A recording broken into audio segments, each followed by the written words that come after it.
YouTube CEO hints at potential NFT features. Shortly after Twitter mentioned NFT features as part of Twitter Blue, Susan now says the company is looking to help creators capitalize on emerging technologies.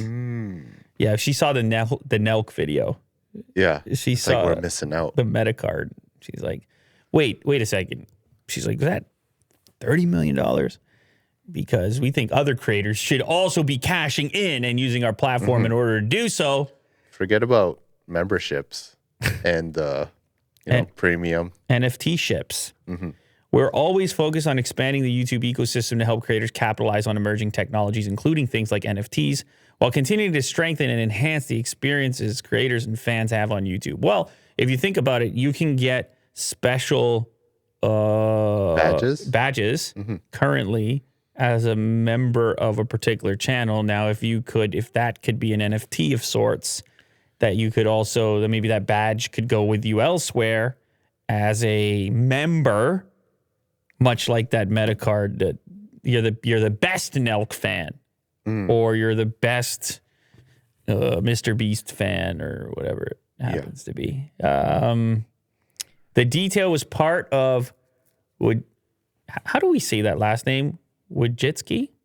I think so. Her latest letter to the YouTube community, which outlines areas the company plans to invest in, like gaming and shopping, and how it plans to support creators looking to Web3 as a source of inspiration, specifically noting the opportunities with crypto, decentralized autonomous organizations, and NFTs. Because you just aren't a business.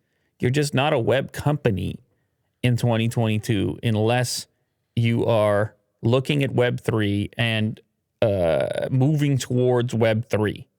Yes. Get with it. And talking about the terms. Yeah, like DAOs. You're pretty much doing nothing. And dApps. It doesn't matter if you're delivering tremendous amounts of video across the planet, or if you're Amazon with warehouses and delivering goods and employing. No. You are not real until you're looking into Web3. Then you're a real player in the future.